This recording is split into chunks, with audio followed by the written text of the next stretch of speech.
Tremonti, attrezzature e materiale per saldatura professionale a Montebelluna.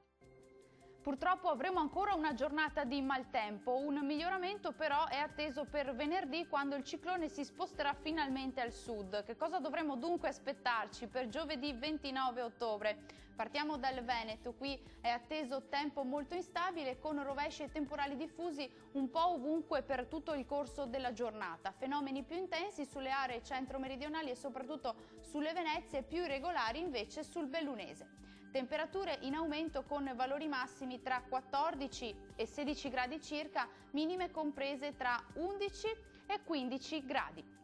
Spostiamoci ora a vedere come sarà il tempo invece sul Friuli Venezia Giulia. Anche qui è atteso un maltempo diffuso, soprattutto nella prima parte del giorno, con rovesci e temporali anche forti, in particolare sul Pordenonese e sulle aree centro-meridionali in genere. Piogge più deboli e localizzate invece nel corso del pomeriggio. Uno sguardo alle temperature che sono in aumento, con massime comprese tra 15 e 17 gradi, minime tra 13 e 14 gradi.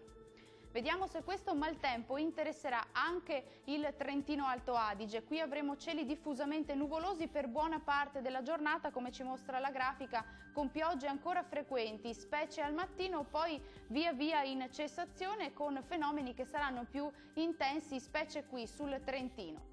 Temperature massime in aumento sui 17-18 gradi circa, minime attese invece sui 13 gradi.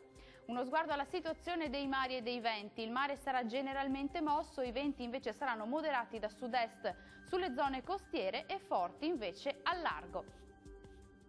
Dal meteo anche per oggi è tutto, grazie per l'attenzione, arrivederci!